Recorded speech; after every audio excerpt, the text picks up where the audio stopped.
너희는 여호와 우리 하나님을 높여 그의 발등상 앞에서 경배할지어다.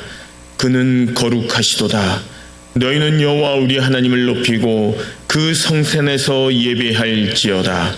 여호와 우리 하나님은 거룩하심이로다. 아멘.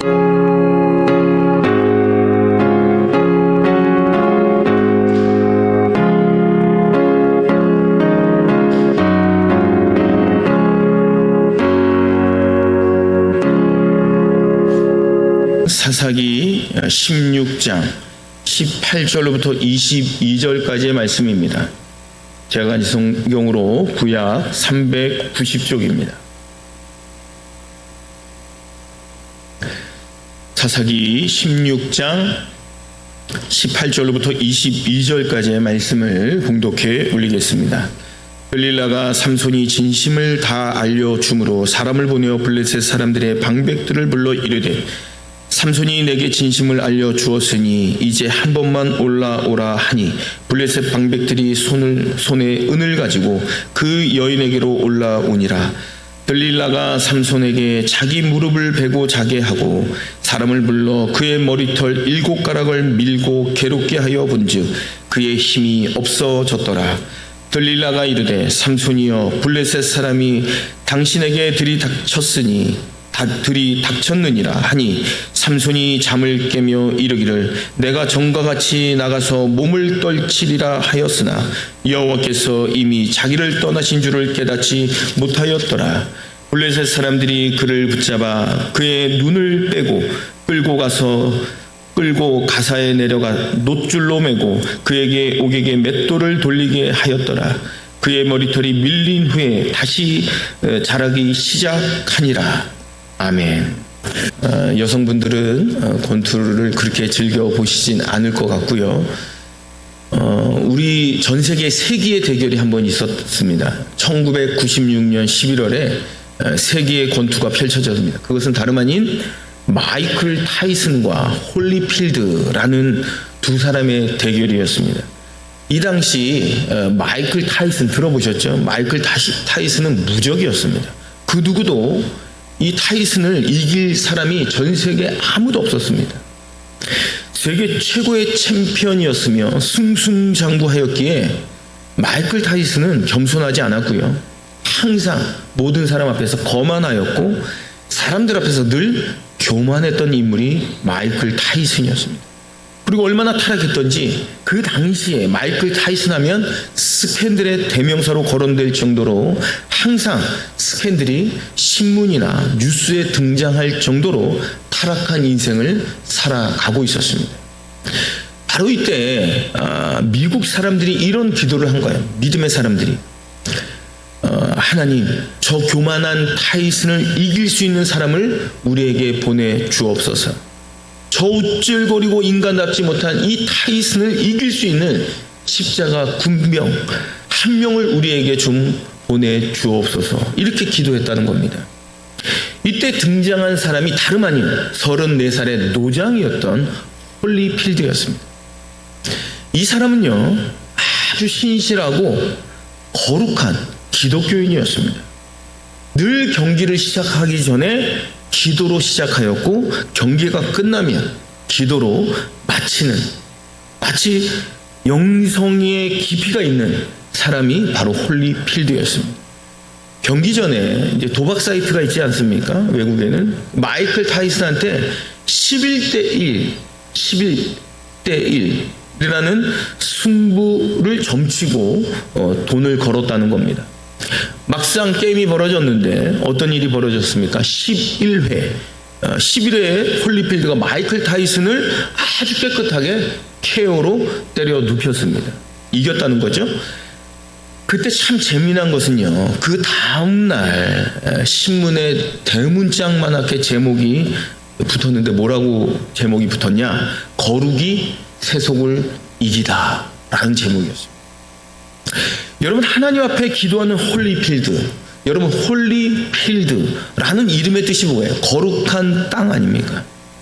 하나님을 믿는 사람, 또 경기를 할 때마다 늘 기도하고 기도로 마치는 그 홀리필드가 세속을 상징하는 마이클 타이슨을 11회 KO로 눕혔다라는 것은요, 결국 거룩이 세속을 이겼다라는 의미입니다.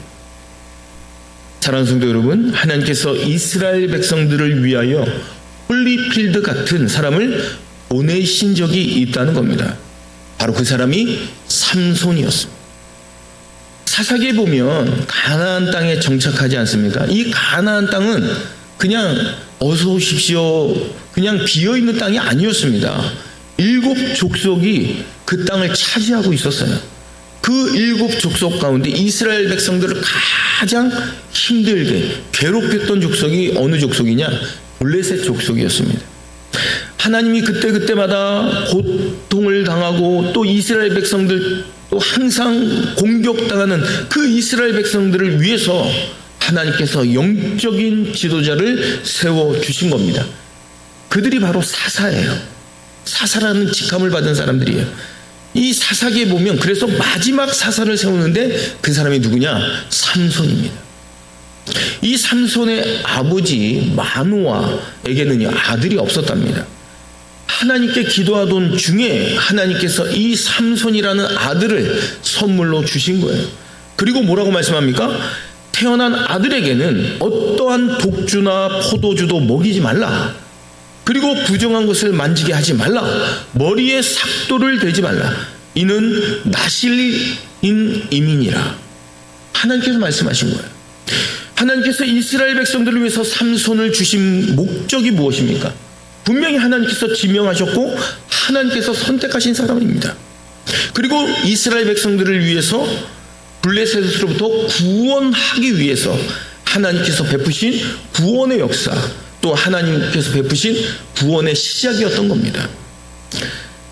삼손은요, 다름 아닌 나실인이었습니다. 이름의 그 의미가 뭘까요? 구별된 자, 거룩한 자, 이스라엘 백성들을 구원할 자라는 이름을 가지고 태어난 사람이 바로 삼손이었습니다.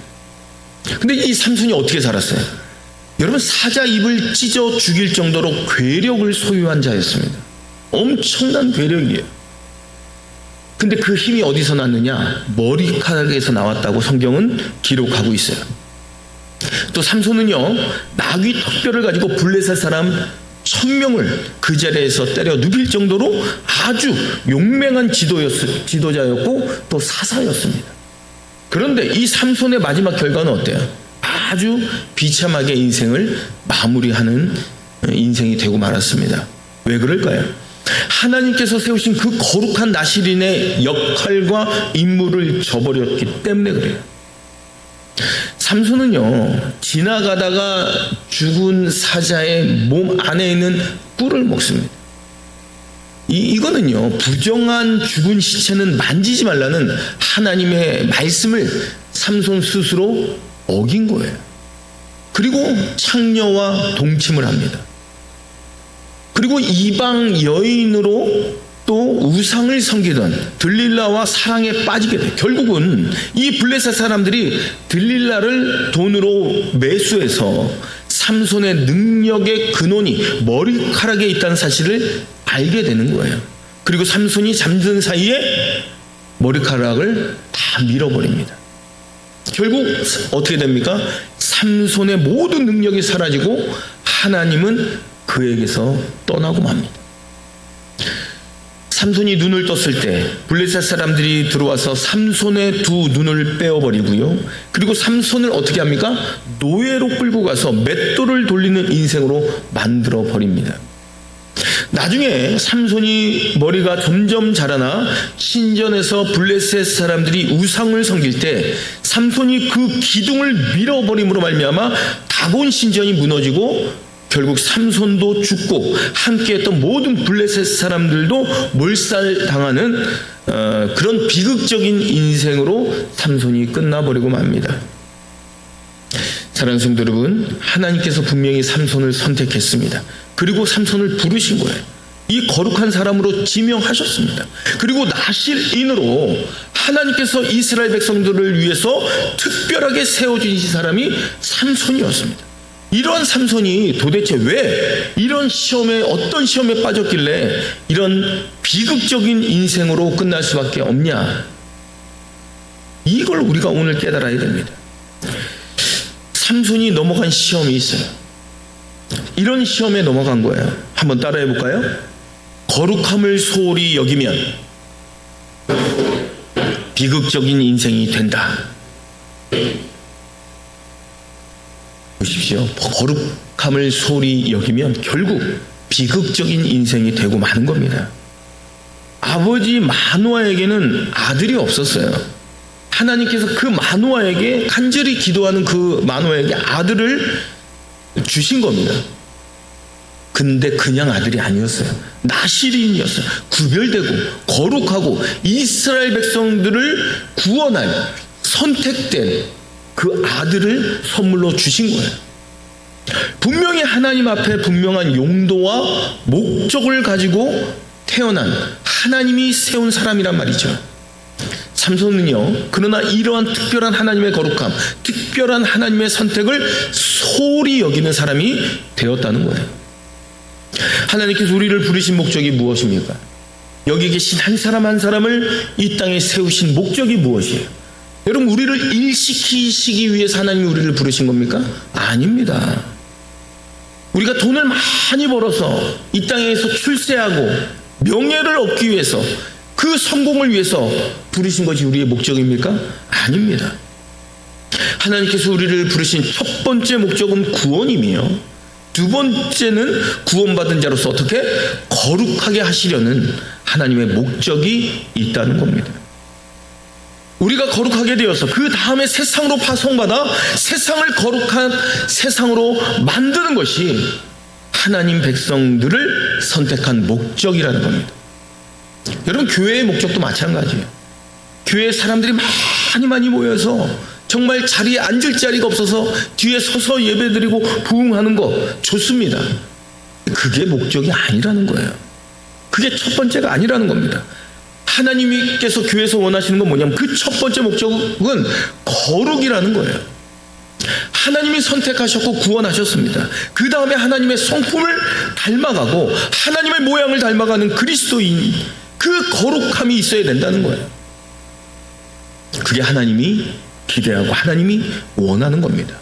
삼손이 나시릴이라는 그 거룩함을 소홀히 여기게 될 때 그 인생은 결국 비극적으로 전락하고 말았습니다.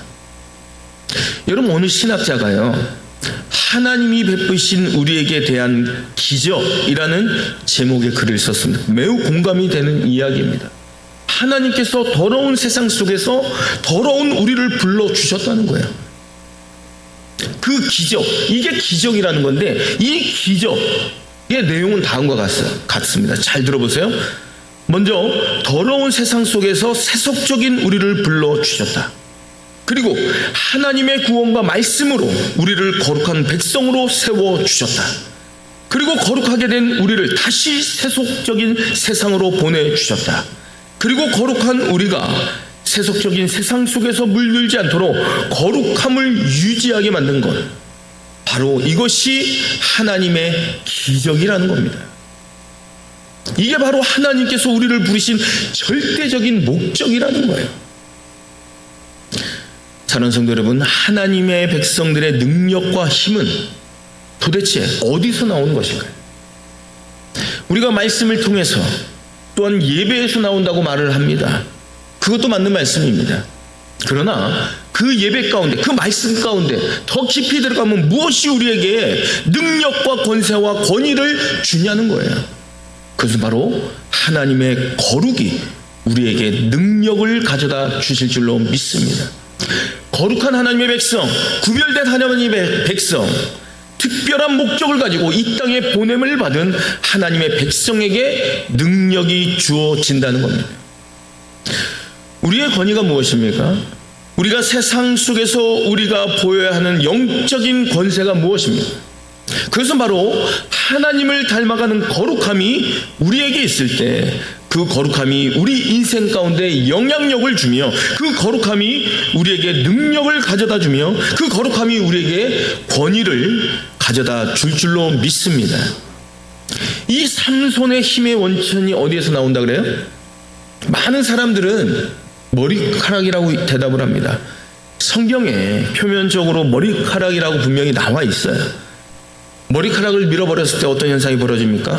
삼손의 힘이 사라졌고 하나님이 결국 삼손을 떠났다라고 성경은 말씀하고 있습니다. 사람들이 묻더라고요. 목사님, 왜 머리카락에서 힘이 나오는 것일까요? 왜 머리카락일까요? 그러면 사실 이걸 물리적으로 말하면 어찌 보면 남자보다 여자가 힘이 더 세야 되는 거 아닙니까? 여기 계신 여러분들 저보다 훨씬 머리카락 여성분들 길지 않습니까? 그러면 여자들이 힘이 더 세야 되는 게 상식적인 거 아니에요? 그런데요, 이런 의미가 아니라는 거예요. 짐작컨대 왜 머리카락이 거룩함의 상징일까? 또 묵상하고 살펴보면 우리 외모 가운데 여러분 보십시오. 눈에 가장 잘 띄는 부분이 뭐예요? 머리카락입니다. 사람의 외모를 결정짓는 부분에 머리카락이 아주 상당한 영향력이 있다는 거예요. 바로 이렇습니다. 가장 사람의 눈에 잘 띄는 머리카락처럼 너희도 세상 가운데 하나님의 백성으로 눈에 띄는 사람이 되기를 소망한다는 하나님의 열망이 있습니다. 세상 사람들과 고만고만하게 눈에 띄지도 않고 거룩하지도 않고 구별되지도 않고 똑같이 세속적으로 사는 사람처럼 살지 말라는 거예요. 여러분, 우리의 외모에 머리카락이 눈에 확 띄듯이 그 사람의 외모를 결정하듯이 우리가 세상을 살아가면서 거룩함이라는 선택된 하나님의 백성으로서의 눈에 띄어야 될 줄로 믿으시기 바랍니다. 여러분, 우리가 가지고 있는 이 머리카락에서 물리적인 능력이 나오는 게 아니라 세상과 다름 속에서, 세상과 구별됨 속에서, 거룩함 속에서 하나님의 백성들의 능력이 나올 줄로 믿습니다. 하나님께서 삼손에게 요구한 것이 무엇입니까? 너는 나실인으로 머리카락을 통하여 상징적으로 세상 사람들에게 구별되라는 거예요. 그것이 너에게 능력을 가져다 줄 것이라고 하나님께서 분명히 말씀하십니다. 그러나 삼손은 하나님께 선택받은 인생, 그 구별된 인생이 얼마나 복됩니까? 그렇다고 삼손이 어릴 때부터 거룩하게 처음부터 산 것도 아니에요. 하나님이 지명하셨고 하나님이 선택하셨고 하나님이 전적으로 불러주셔서 나실인이라고 하나님께서 지명하여 불러주신 거예요. 이스라엘 구원하기 위해서 하나님이 분명히 삼손을 세워주신 겁니다. 여러분, 이게 얼마나 위대한 선물 아닙니까?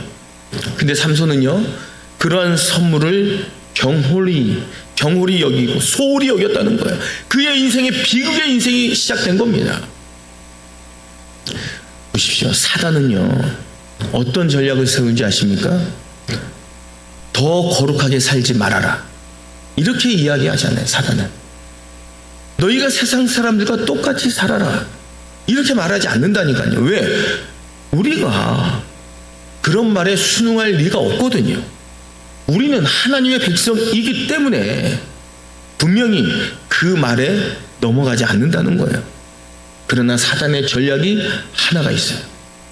그 거룩한 하나님의 사람, 영적인 나실인 구별된 사람, 인류 구원과 복음을 위해서 하나님께서 특별히 세운 하나님의 백성, 하나님의 사람들에게 거룩함에 흠집을 내기 시작한다라는 거예요. 이 시험에 빠지면 안 된다는 겁니다. 여러분, 거룩함의 흠집이 무엇일까요? 하나님이 나에게 주신 거룩함을 소홀히 여긴다는 겁니다. 다시 말해서 거룩함을 포기하라는 게 아닙니다. 이 거룩함을 거절하라는 말도 아니에요. 그냥 아주 미세하게 이 거룩함을 소홀히만 여겨봐라. 이게 사탄의 전략입니다. 여러분, 김칫국이 있다고 한번 생각을 해보세요. 이 김칫국에 맛있게 김칫국을 먹는데 똥파리 하나가 막 윙윙 돌다가 이 김칫국에 탁 빠진 거예요. 그러면 제가 이 똥파리 이 김칫국을 먹어봤자 얼마나 먹겠나. 그래서 이거를 건져내고 내가 김칫국을 계속 먹을까요? 버릴까요? 대답을 잘 못하시네. 저를 잘 몰라서 그러시는데 저는 먹지 않고 버립니다. 한번 생각해 보세요. 이 김칫국이 변한 것도 아니에요. 색깔이 싹 변한 것도 아니고요. 하지만 이 김칫국을 오염시킨 거예요. 똥파리 하나가. 아주 자그마한 파리지만 그 파리가 결국 이 더러운 국이 돼버리고 만 거죠. 여러분, 물 전체를 더럽힌 게 아닙니다. 이 똥파리가 먹어봤자 얼마나 먹었겠어요. 자, 그러나 이 김칫국은 더 이상 먹을 수 없는 국이 되고 만 거예요. 사단이요, 우리에게 시험하는 것, 바로 이게 이런 내용이라는 거예요. 전체를 무너뜨리지 않습니다. 그냥 자그마하게 흠집을 내어서 결국은 쓸모없는 사람으로 우리를 전락시키고 마는 거예요. 사랑하는 성도 여러분, 우리가 교회에 다닌다, 하나님의 백성이 되었다, 구원받았다, 예배드린다, 내가 직분을 받았다, 얼마나 귀하고 소중한 선물입니까? 하나님의 백성들이 이 영적인 나실인 영적인 구별됨을 소리 여기면 결국 비극적인 인생으로 빠져든다는 겁니다. 여러분, 소홀히 여기지 마시고요, 이 거룩함을 생명처럼 여기시기 바랍니다.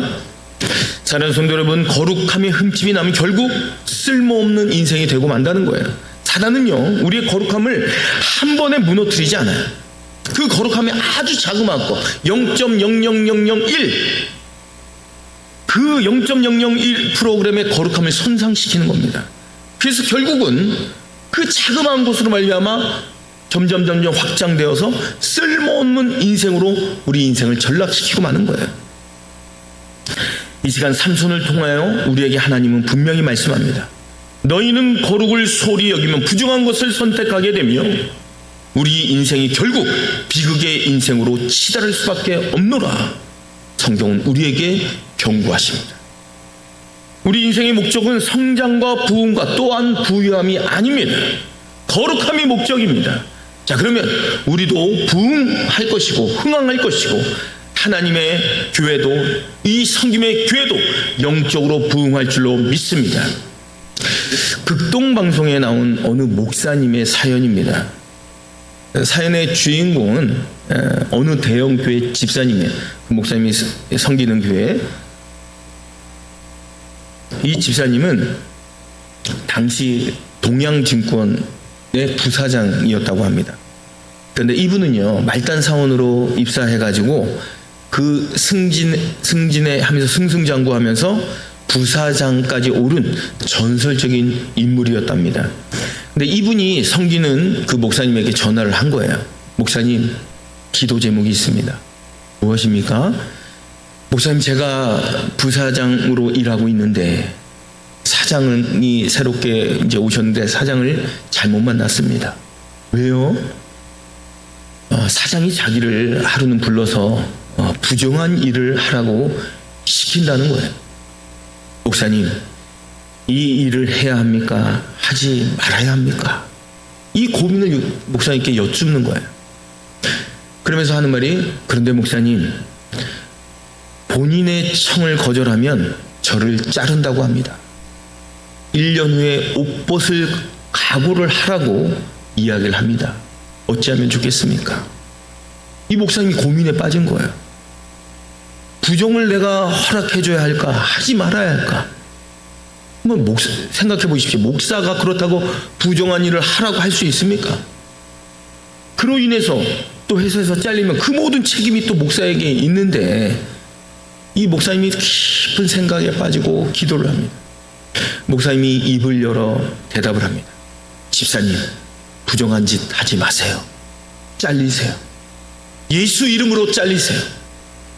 이분이 결국 어떻게 됐을까요? 경고를 받고요, 대기 발령 상태에 놓이게 됩니다. 그런데 이 사람 죄송합니다. 그런데 이 사람에게 부정한 일을 시켰던 그 사장이 비리로 11월에 구속을 당했답니다. 그래서 최고 오너인 회장이 부사장을 불러서 이제 면담을 하던 중에 모든 상황을 설명을 듣습니다. 사장의 직무를 대신할 사람을 찾았는데, 이제 부사장을 사장의 임무를 대신할 사람으로 임명을 하였고요. 이후에 사장의 자리까지 오르게 되었다는 이야기입니다. 사랑하는 성도 여러분, 그 과정이 얼마나 힘들었을까요? 하루하루 피가 말랐을 겁니다. 내가 가정을 지켜야 할 책임이 있고, 또 나도 명예가 있고 사회적 지위가 있고 교회에서 또한 열심히 일도 하는데, 내가 만약에 직장에서 잘렸다는 말을 듣는 게 얼마나 힘들었겠습니까? 쉬운 일이 아닙니다. 그런데 잘리겠다고 내가 마음의 결정을 하는 그 순간 하나님께서 그 집사님을 회복시켜 주신 겁니다. 사랑하는 성도 여러분, 거룩함을 소홀히 여기지 않는 사람에게 주시는 하나님의 복인 줄로 믿습니다. 이제 말씀을 마무리합니다. 우리가 이 세상을 살아가면서 완벽하게 깨끗해질 수는 없습니다. 저는 그거 인정합니다. 직장생활 속에서 100%의 순도의 사람을 찾을 수 있습니까? 없습니다. 그러나 하나님, 내가 선택받은 사람입니다. 나는 구원받은 사람입니다. 내가 나시린입니다. 이래봬도 내가 이 백성의 구원을 위해서 선택받은 하나님의 귀한 백성인 줄로 믿습니다. 이 고백이 있을 때 이 거룩함을 소홀히 여기지 않게 될 줄로 믿습니다. 그러므로 정한 것을 통하여, 선택함을 통하여 우리 인생이 승리하는 역사가 일어날 줄로 믿습니다. 이러한 거룩한 인생을 건설해가는 믿음의 백성들 다 되시길 간절히 바랍니다. 이 시간 우리 주신 말씀 배적 함께 기도합니다. 선택받은 사람답게, 구원받은 사람답게 세상과 타협하지 않고 사탄의 시험에 넘어가지 않는 거룩한 믿음의 백성으로 이 땅을 살아갈 수 있도록 주신 말씀 부여잡고 이 시간 통성으로 기도합니다. 은혜로우신 아버지 하나님, 이 시간도 말씀하여 주시니 감사합니다. 하나님, 때로는 세상과 타협하고 세상과 합하여 살았던 우리들의 어리석은 모습을 용서하여 주옵소서. 하나님, 끊임없이 하나님 앞에 무릎으로 나아가게 하시고 십자가 붙들고 살아가는 믿음의 사람이 되게 하시고, 하나님, 선택받은 사람으로서, 구원받은 사람으로, 나시린으로서 하나님, 내가 이 땅을 세상 사람들과 동일하게 살아갈 수 없음을 고백하고 결단하며 하나님의 거룩함을 내 생명처럼 여기고 살아가는 하나님의 귀한 백성들 다 될 수 있도록 하나님 역사하여 주옵소서. 사탄의 그 어떠한 시험에도 시험들지 않게 하시고, 하나님 거룩함을 하나님 내 생명보다 존귀히 여기는 우리의 삶이 되게 하셔서 하나님의 뜻을 온전히 받들고 섬기며 살아가는 믿음의 사람들이 다 될 수 있도록 하나님 저희들을 붙들고 인도하여 주옵소서. 하나님의 이름을 결코 망령되이 잃지 않게 하시고, 하나님의 이름을 찬양하고 정말 복된 삶을 이루며 누리며 살아갈 수 있도록 저희들의 삶을 주장하여 주옵소서.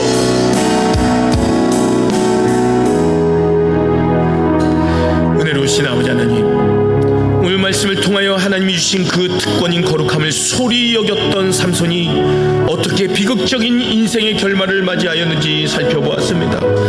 하나님이 이 시험 극복을 이겨내지 못한 삼손을 바라보았습니다. 사랑의 하나님, 우리는 이런 과정을 걸어가지 않도록 저희들을 지켜 보호하여 주옵소서.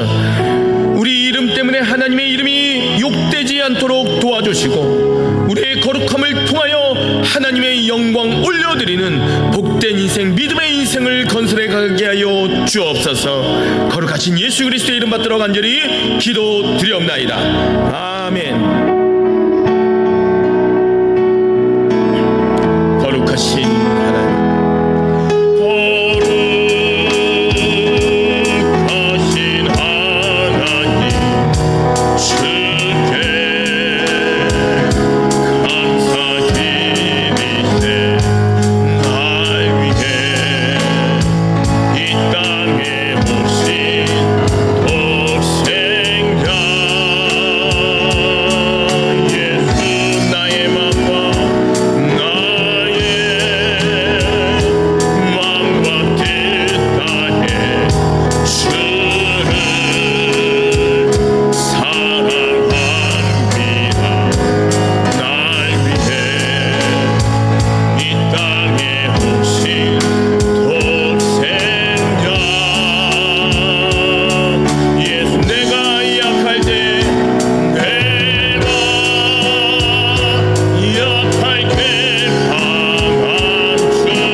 하나님이 선택한 구원받은 믿음의 백성으로 이 땅에서 거룩한 믿음의 백성으로 살아감으로 하나님 영광되고 하나님 기쁨이 되고 하나님 자랑이 되는 거룩한 인생을 건설해 가십시오. 지금은 우리 주 예수 그리스도의 은혜와 아버지 하나님의 극진하신 사랑과 성령의 감화 감동 충만 교통하심이 그 어떠한 상황 가운데서도 거룩함을 손상시키는 시험이 있다 할지라도 하나님의 거룩함을 보존하고 지키고 거룩한 믿음의 백성으로 살아가고자 다짐하고 결심하는 모든 하나님의 백성들 머리 위에와 저들의 가정과 직장과 사업장과 삶의 터전 위에 이제로부터 영원토록 함께 계시기를 간절히 축원하옵나이다. 아멘.